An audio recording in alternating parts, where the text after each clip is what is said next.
its campaign from the beginning of the World Cups, third in Linz, second in Amsterdam, first in Lucerne, and first here today. We get on to the start for the men's quadruple sculls.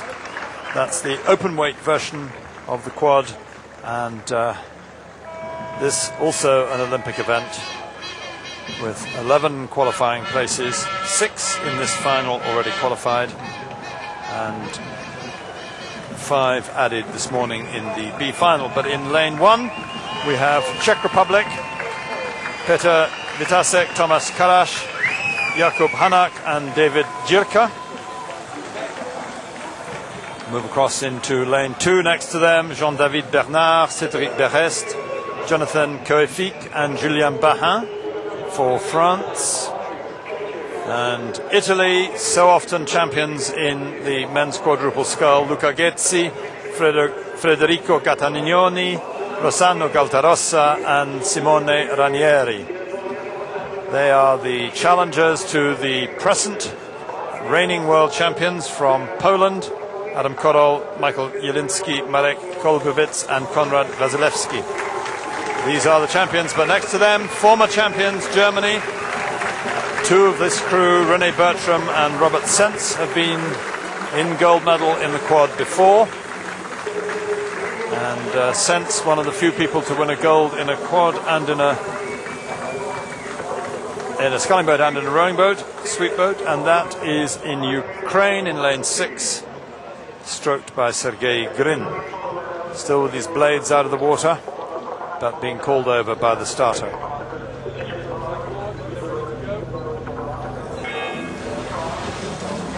Of course, the Italians, stern pair, Galtarossa and Ranieri, Olympic champions already, some 7 years ago out in Sydney.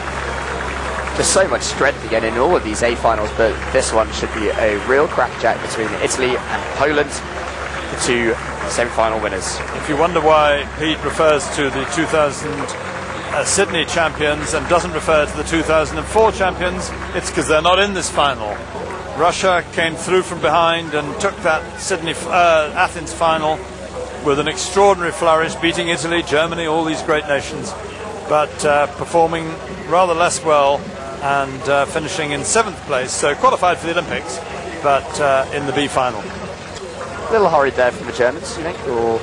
A little bit hurried, but then this is the early doors, and when they get into a race pace, I think we'll find that they compress the backsides up closer to the ankles and get more of a sweeping motion and less of a short, sharp bashing motion.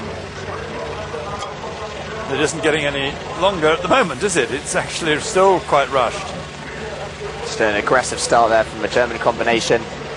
Again on home water, going to be looking to 37.5. It's not particularly high. Not acceptable for a quad, no. But it's a very aggressive demeanour as they come through 500 just behind Poland, who lead.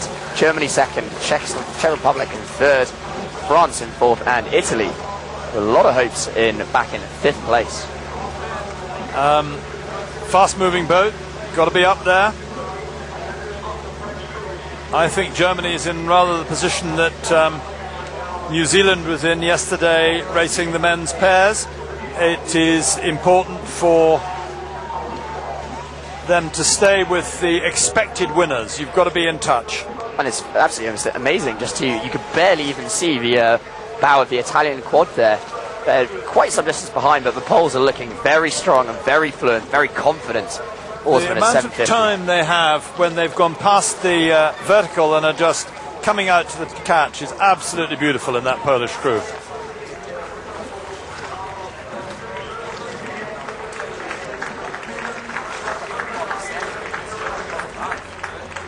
So Poland's little jerk in the film there, but Poland really wonderfully in command. Italy back on the scene there in lane 3. We can see them coming up now on France, but still in 5th position. Poland, Adam Korol, perennial stroke of this crew. He's never been out of the stroke seat that I can remember. Not yet feeling the strain. Coming up towards 1,000 metres. This is halfway. The race begins here. Poland 1 length clear, with Germany in 2nd place and Czech Republic on the far side, actually given a 2nd, and Germany in 3rd place. France and Italy very close together. There's the field behind Poland. locked together. There's everything to play for. Germany hanging on to Poland, but in the lane next to them. But over on the far side, it's the Czech Republic also setting the pace for those two crews inside them, France and Italy, to keep up. Ukraine so far not in the picture, and 4 seconds adrift at 1,000 metres, 4.5 seconds adrift. The Italians are really starting to make their mark on the rest of the field here, but it really is a race on for the minor medals, with, as you can just about catch a glimpse of that yellow stern on the right of the picture, is now panned back to the poles. They're more than a length to the good, and really can't see anyone else winning this. In fact, just spoke to Daniele Giordani, one of the guys from the lightweight quad that just won from Italy, and he was in fact saying that there's absolutely no way that anyone was going to win this apart from Poland. But and so Germany, although they're now slipping back, did do the right thing, which is try and take them. Absolutely. If you can't hang on to them, you're never going to see them again, so you've got to hang on as long as you can. It's really a tactic of sell yourself as dearly as possible down the course, and don't expect that you're going to find them fading. This is a real tough guy event. The Poles looking very strong out in front, but it's Germany and Italy. France very, very tight together. Germany through in second. France and the Italians are through in third and fourth. France just steady at the moment. The Czech Republic not too far back, but Ukraine slightly out of it on this near side. I think it's Italy's coming up on France, and therefore should be expected to scull through them. But Poland unassailable in front, because everything anybody else does, and this tough race for silver and bronze, and the Poles continue to hold their lead into the last 350 metres. They've raised their rate of striking, but they haven't varied their rhythm at all. It's absolutely smooth, still got that time coming forward. Poland with Czech Republic indeed on the far side. That's France. France coming up now on the far side over in lane 2, and they're really starting to motor now. The Germans on this near side in front of their home territory, starting just to get rowed down by the French now, and it's Poland getting rowed down, but they're way too far out in front for that to matter too much. But it's France on the far side finishing incredibly quickly, really cranking it up a notch, who are now in second position. They certainly are. Poland still a length to the good. Germany being overrun by France. France absolutely crushing through Germany. They're going to be half a length up on Germany, and they are closing on Poland, which is nevertheless completely safe. 2 strokes to go to the line, and it is once again Poland world champions.